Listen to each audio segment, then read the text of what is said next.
Writing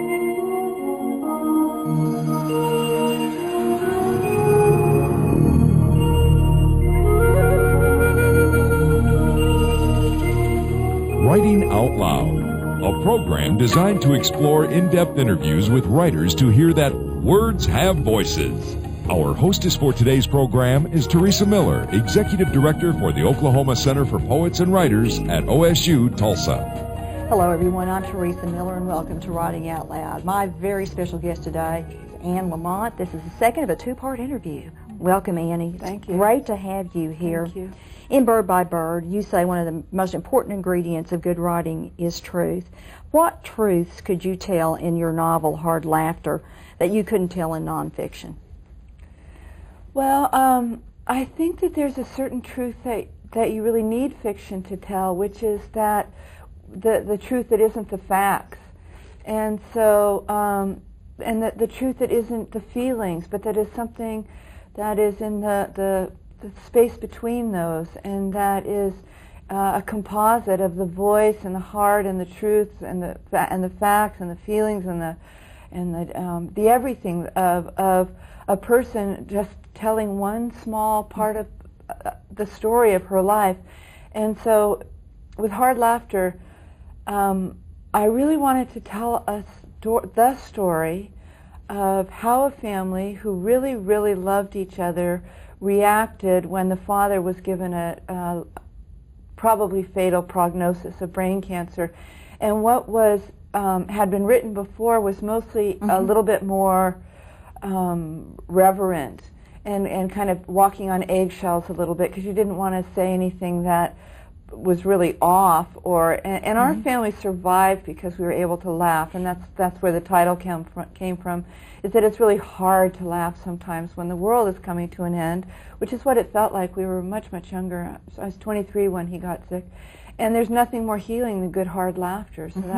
So the truth was that sometimes we just cried, and sometimes we were mean to each other, and sometimes we just laughed and had this dark gallows humor. And so the truth that I could tell was that we were all kind of semi-okay, even though in real life we often weren't. And so it's hard to say, well, how could you have been okay if you say you weren't? Well, that's where fiction comes in. And when my father was diagnosed, he was diagnosed with a metastasized melanoma, which meant that he was definitely going to die. It wasn't going to be healed. And in the book, I could make it much more ambivalent than that. Maybe he was going to be okay. There's no real sense that he's dying at the end, or that they're going to have to deal with his death. There's a sense that he's got a really crummy kind of cancer to have gotten. So there was a little space that the fiction truth-telling gave me.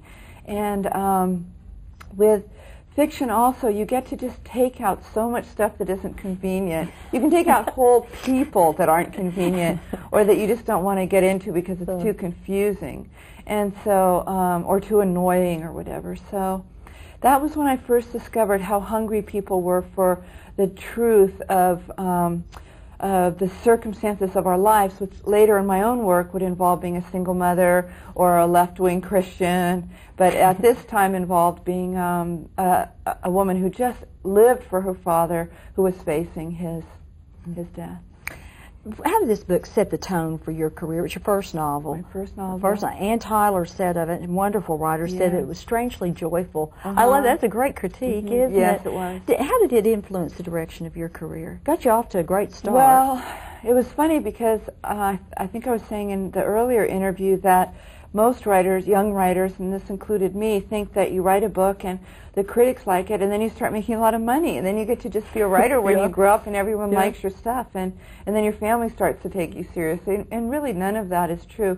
But I had gotten this review in the New York Times from Ann Tyler, and it really made a difference to me. It sure got my publisher's attention because they wanted to publish a second book, which turned out to be Rosie.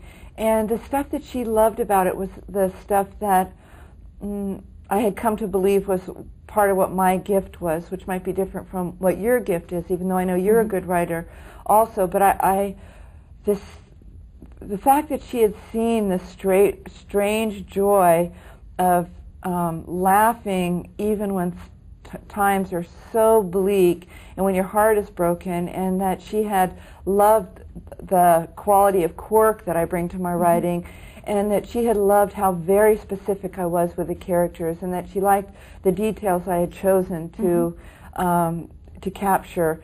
And so that made me feel like, oh, I must be onto something. And so I didn't try to copy myself with Rosie, but I felt like my sense of humor was something that she had found sort of delightful, and I loved her work. There was no one who could have reviewed me that would have given me more a sense of pride, and so I could turn back to those reviews when I would have no self-esteem, which was every other day, and think, no, people thought it was charming. It's not disgusting. It's funny. It's charming, or it's the way that you tell your stories. It's your voice.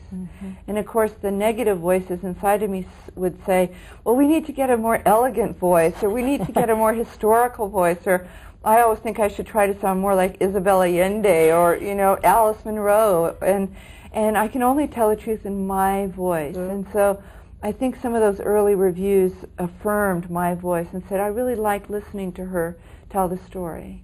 When you wrote Rosie, which is sort of a quirky, complex mother-daughter relationship kind of story, you didn't have Sam yet. No, I didn't. Do you look at it differently now that you're a mother yourself? I have never read that book sober. I can honestly say that. So it came out in about 83, and so that's 21 years ago. But I don't love to read my own work, to tell you the truth. But the way that I found out about mothers and daughters was from the other side of the experience of having been a daughter, having been a teenage girl later, a young girl, and I talked to a lot of mothers, and so that gave me a lot of insight that I was able to share in Bird by Bird, that there's just a wealth of knowledge and information and personal experience out there that people love to share with you, because most people aren't writers. And so I could go to somebody who had an 8-year-old daughter or a 3-year-old daughter, and I'd say, what's it like? What's it most like? What does she like to eat? What's your favorite part of the day? What's the part where you think you're going to completely lose your mind and that you should have never been a parent? And I'd scribble it all down. I've always written down exactly what people say. And then from it, I was able to bring forth a portrait of the mother, Elizabeth, who's very different than I am. She's very, very, very tall, very depressed, very elegant, very, very much alone in the world after her husband dies. And of Rosie, who's a lot like me, but the things that happened to Rosie never happened in my life. That's another kind of truth you can tell, which is a kind of collective truth, that bad things have often happened to young girls and to young boys, and didn't happen to me, not predatorial things. And so many women, when they read Hard Laughter, were saying, oh, it just made me want to tell the truth about what happened to me. And so many women told me what happened to them when they were young at the hands of their best friend's father or at their awful uncle or whatever. And I wanted to tell their story and their truth. And so there was a way in Rosie to tell some of what I know about having been a daughter and a scared little girl, a very shy, scared, yet hammy little girl, and also to tell the truth of a section of the population of young girls who have been abused and shamed by having been abused. And so I can't remember if that answered the question. I think that's kind of a different way of telling the truth, is that you're partly telling your own and you're partly telling the truth of the other people in your tribe. Yeah, I think you say that very well. In fact, it relates back to the section in Bird by Bird about calling people, involving them in your work. In the acknowledgments to Rosie, you talk about the different places where you stayed while you were writing. You thank the people. I know that setting is very important to you as a writer. You have another section on that in Bird by Bird. What about external settings for you as a writer? Do you remember where you were, for example, when you wrote pivotal scenes in this book or in some of your books? Does the place where you are make a difference to your writing?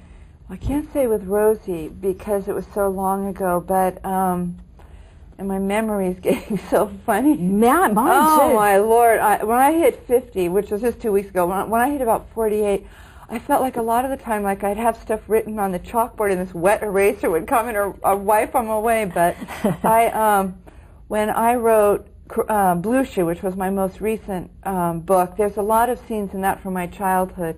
And I still live in the same county where I was born and raised, which I really recommend as a writer because you're sure familiar with it. And so I could remember certain scenes and then go to them. There's a scene in Blue Shoe where they're out on these funky little shacks on the piers right on the water where there used to be a restaurant that my family went to frequently on Sunday drives. Remember when people used to take Sunday drives? It's so funny. People don't do that anymore, but we used to always take Sunday drives and go out to Nick's Cove and eat oysters. And so I had lots of memories. Both of my brothers had lots of memories. It was one of those broken down old waterfront dives with mounted deer heads and even a two-headed deer and those kind of cheesy looking fishing nets with buoys and starfish embedded in them. But now I could go out there and the shacks were still there and I'd bring friends and we'd just talk and sit there and take in the smells, and I'd bring paper and that would be like a canvas, and I'd bring a pen and that would be like the paintbrush, and I'd capture it and it would kind of rolf me of other old memories, and then my friends would have insight. Did you ever notice that? Oh my God, I never did. And so it really, I've said in one of my books, my books are really collaborative processes, and so same with Crooked Little Heart. I went to a lot of the tennis clubs where some of the action takes place, and I was very involved in girls tennis up until I was 16, and I went to the tennis courts, I watched the girls play, I talked to the girls, I talked to their mothers, I took notes, and you know, you go to wherever the movie is unrolling and you watch it, you pay attention, you get it down on paper, and then you shape it. Crooked Little Heart's a sequel to Rosie, and you wrote it over a decade later. What brought you back to that story? You know, I must have read Rosie because I'm sure I read Rosie to have immersed myself in it before I wrote Crooked Little Heart, but at any rate, it's been a while. What brought me back to it? Well, my agent at the time had always wanted me to write a novel about my years in tennis because it had been such, first of all, rich times in our country's history during the 60s and then early 70s, and because I had been such a troubled kid, I'd had migraines from the time I was 5, and then, as Rosie does in Crooked Little Heart, I had gone through a patch of time where I had cheated one whole season, and that had been really devastating. But I'd also had huge feelings of resentment about the kind of pressure kids are put under, and I have a lot of women in my life who were excellent at something when they were young, like I was good at tennis, and the competition in some cases really hurt us, kind of hurt us for life, because I didn't know that when you went out onto the tennis court there was something called playing tennis. You know, I didn't start playing tennis till after I got sober, and so I really wanted to write about the effects of that level of pressure on young children. And there had been a character in my life, I forgot his name, and he had never abused me, but he was some guy who would expose himself, and he'd follow all the tennis girls, and he was just this kind of dark, creepy wino, and yet we were so drawn to him. Like at 10 and 11, when you're just prepubescent, it's like we were drawn to like this vampire's dance floor of his dark energy, and he would be with other winos in Golden Gate Park, and we'd spy on him and creep up to them, and he'd travel by Greyhound, but we'd travel by Greyhound too. That's another thing, that no one does anymore. But we'd go to all the places in California's Central Valley, like Modesto and Lodi and Stockton, where a lot of Sacramento up north, where the tournaments are, and he might be on the bus, and we'd be, and I wanted to write about this girl's experience with him, but I wanted it to be somehow that he has a gift to offer this family of Elizabeth and Rosie Ferguson, where the father dies in Rosie, and they've never been well enough to grieve that.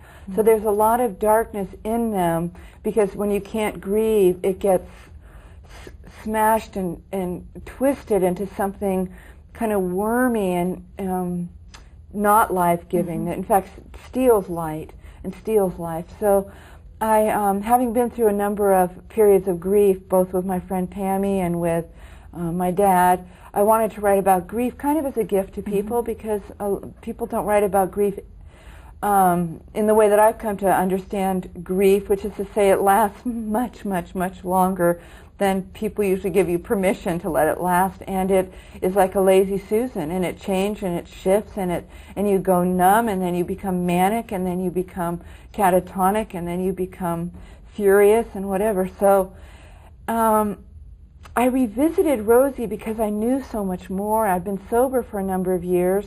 I wanted to write about tennis. I wanted to write about grief. And this character, whose name is Luther in the book, was really tugging on my sleeve, wanting me to pay attention to him and to go to some of the places that he could show me and that he could show Rosie that none of the other adults in Crooked Little Heart had time to go to. Yeah. Is it hard for you to let your characters go? I just wonder if they're with you always, if Rosie will, even if you don't write about Rosie and Elizabeth. I think about them a lot, yeah. I do think about them a lot, like relatives. I'll tell you what's hard is to let bad things happen to them. Oh, yeah. But I hate it when something is happening that's so excruciating. Like there's a scene in Crooked Little Heart where Elizabeth finally grieves, and it feels like a nervous breakdown. And grief and breakthrough and breakdown don't come to us conveniently when we're alone or with our therapist. She's in public. Elizabeth is. She's on a trampoline. She's jumping with Rosie. Rosie's friends are there when Elizabeth is just pierced and where she can't keep it stuffed any longer. And I kept thinking, oh, maybe she can get home before it. Maybe she can get in the car really fast and drive home. Or it could happen when she can crack up in the car. Oh, wait, I know. She could leave Rosie at the trampoline, and I thought it wouldn't happen that way because she'd be able to collect herself, gather herself to a certain extent if she's going to drive. And same with Rosie. Some terrible, terrible things happen. But if you stay alive, things are going to happen that just break your heart wide open. And you know, it's like Carly Simon said, there's more room in a broken heart. And I have been really given a lot of grace and wisdom by having people that would help me endure a broken heart. So I wanted to write about that. So I had to let some of these things happen. Well, you did a beautiful job with both those books. And many of your books are finding renewed life. Jo Jones, a beautiful new edition of this book out. How would you describe Jo Jones? Jo Jones was my third novel, and it was just a catastrophic flop. It just did terribly, and both Hard Laughter and Rosie had done very well, not in terms of sales, but in terms of public response and critical response. And then Jo Jones came out, and people hated it. I got 30 bad reviews and only a couple of good ones. I was still drinking at the time, and people thought it would end my career because they thought I had left Viking, Penguin, to go to this little press, this very, very illustrious little press, but I was no longer in the publishing mainstream, and my book had been trashed, and no one knew what was going to happen, least of all me. And but I'd always loved the characters, and all through the years when I was doing readings and lectures and stuff, people would come up to me and say, "Oh, you know what? I've always loved Jo Jones. I know that it must have been painful to be received that way, but I love those people." And in fact, my therapist about 10 years ago said, "That was the book that introduced me to you, and I always will have a very special place in my heart for it, and I love the characters." I'd never read it. It had been so painful, so I went back and read it, and I love the characters too. My heart kind of sank when I read how it's a very raw book. I always call it my wolfy book. It's like a wolf. It's kind of primitive, but I was given a chance by the same person that published it originally, who's now at another beautiful small press called Counterpoint. I mean, no, he was at Counterpoint, and then he moved on to Shoemaker and Horde. He gave me a chance to edit it lightly, which was so amazing because it was like taking a child who everyone had turned on, who everyone had, not liked his performance, and to just very gently clean it up a little bit, maybe knot his tie better. And he and his wife and I went over it very lightly and cut out some of the stuff that really did not work. And then my boyfriend designed a cover for it, which I love the cover so much. And after 17 years, it was reissued, and it's done great because I've put together a readership, and people go, "Oh, I understand why you would feel shy about it. It's very close to the surface, and it's not an accomplished book. Like I think Crooked Little Heart is pretty accomplished, and Blue Shoe is pretty accomplished, but there's something so special. It's like you're favorite cousin who's pretty wild, but that you've always secretly loved. Yeah. A great analogy. And we also want to talk about another of your novels, All New People, which, like Hard Laughter, is in first person. Do your first person books tend to be more autobiographical, or is that just a coincidence? No, I think all of my books are pretty autobiographical. I really love writing in the first person, which is why I love nonfiction so much. It just feels so natural to me. And it's very autobiographical in the sense of the little girl with all those feelings and, you know, those migraines, and the little town where I grew up, Tiburon, California, which is a little railroad town back then during the civil rights days, but nothing in it really happened.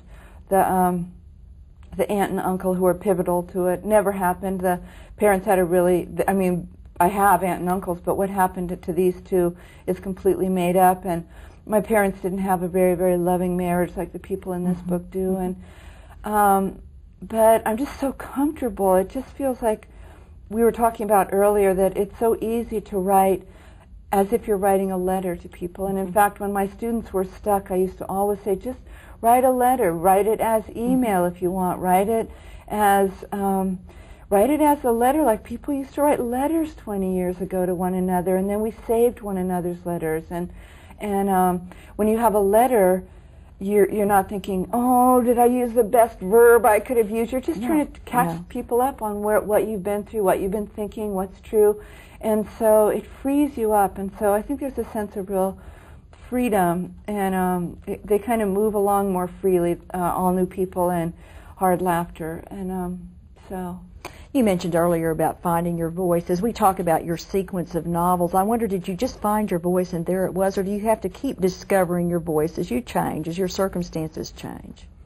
Well, that's a really good question. I think my basic voice is,